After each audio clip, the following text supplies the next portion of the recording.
Movie के start में हमें एक लड़की दिखाई जाती है जिसका नाम जेनिफर वाल्टर होता है। असल में वो शील बनेगी और लोग प्यार से इसे जैन बुलाते हैं। जैन एक लायर है और वो अटर्नी डिस्ट्रिक्ट बनना चाहती है।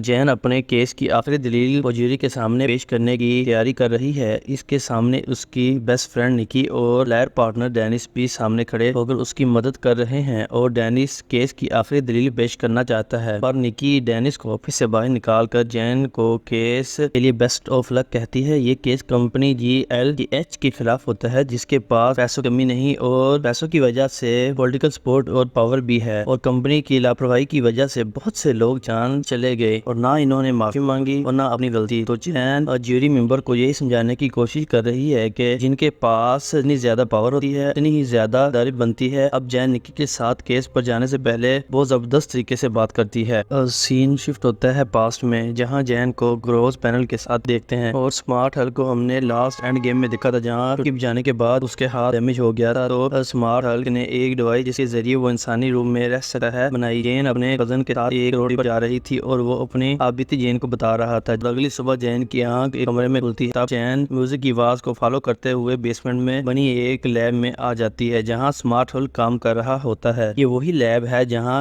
हल्क ने अपनी दोनों पर्सनैलिटी को एक करके स्मार्ट हल्क में बदला था और लैब और प्रॉपर्टी टोनी स्टार्क की थी जो हम सब का फेवरेट आयरन मैन है। स्मार्ट हल्क जैन को बताता है कि तुम्हारे अंदर भी गैमा रेडिएशन घुस चुकी है और जैन को लगता है वो मरने वाली है। तो हल्क कहता है कि हम दोनों में गैमा रेडिएशन ऑब्जर्व करने की पावर है। जैन समझती है वो स्मार्ट हल्क से बेहतर है और बेहतर बनेगी। ब्लड टेस्ट करने के बाद जैन को समझाने लगता है कि वो पहले जैसी जैन नहीं बन सकती। वो डिवाइस मैंने बनाई थी वो लॉन्ग टर्म के लिए काम नहीं करेगी, कि तुम अब अपनी नॉर्मल लाइफ में वापस नहीं जा सकती। और जैन दोबारा समझा रहा होता है कि इसे अपना काम छोड़कर लोगों से दूर रहना होगा और जैन तैयार नहीं थी और वो जैन को अपने गुस्से को कंट्रोल करने के लिए नोट आता है कि जैन जब खुद पर कंट्रोल हो जाएगा तो वो अपनी नॉर्मल लाइफ में जा सकती है। और अब जैन को एक चैम्बर में डालकर ये जानने की कोशिश करता है वो अपने गुस्से को कंट्रोल कर सकती है कि नहीं। तो स्मार्ट हल्क चैम्बर में लगे कटर को ऑन करता है तो उसे देखकर वो शी हल्क में तब्दील हो जाती है और कटर को तोड़ देती है और चैम्बर का डोर काटकर स्मार्ट हल्क पर मार देती है। शी हल्क स्मार्ट हल्क से काफी अलग है, तो फिर जैन स्मार्ट हल्क के साथ कंट्रोल बिहेवियर की थेरेपी शुरू कर देती है। साथ ही जैन बहुत जोक भी मारती है जिससे वो ऑल सीरीज को भी फनी बना सकती है। अब शी हल्क को स्मार्ट हल्क राइडिंग कपड़े दिखाता है क्योंकि इसे हमेशा दो कपड़े की जरूरत होगी, एक जैन के लिए और एक शी हल्क के लिए। ये दोनों साथ में पहनने होंगे। अब ये दोनों साथ में पत्थर फेंकने की प्रैक्टिस कर रहे होते हैं और शी हल्क बहुत ज्यादा दूर पत्थर फेंक देती है और Hulk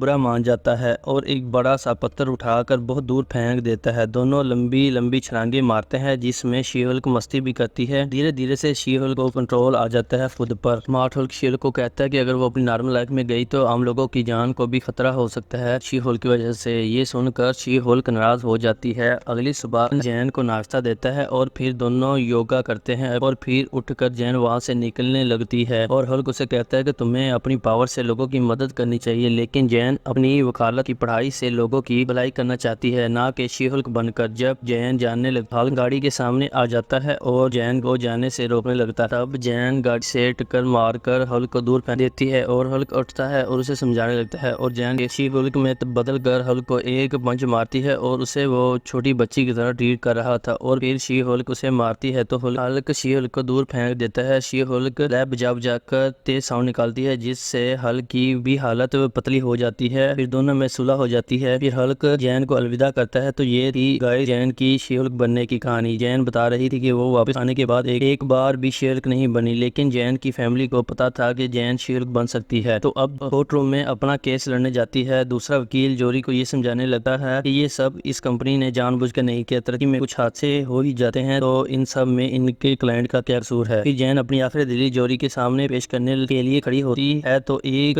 mutant lady court room में हमला कर देती है। निकी जैन को शी हल्क में बदल कर लोगों की मदद करने का बोलती है। जैन शी हल्क में बदल कर और सब की जान बचाने के बाद एक ही पंच में उस म्यूटेंट को नॉकआउट कर देती है। शी हल्क के लिए बस लोग तालियां बजाते हैं और शी हल्क जैन में बदल कर अपने सैंडल पहनती है और अपनी आखिरी दलील को पेश करने के लिए खड़ी होती है। इस तरह मूवी का एंड हो जाता है। तो मेरी एक्सप्लेनेशन आपको कैसी लगी? अच्छी लगी तो लाइक, सब्सक्राइब और शेयर लाजमी करें।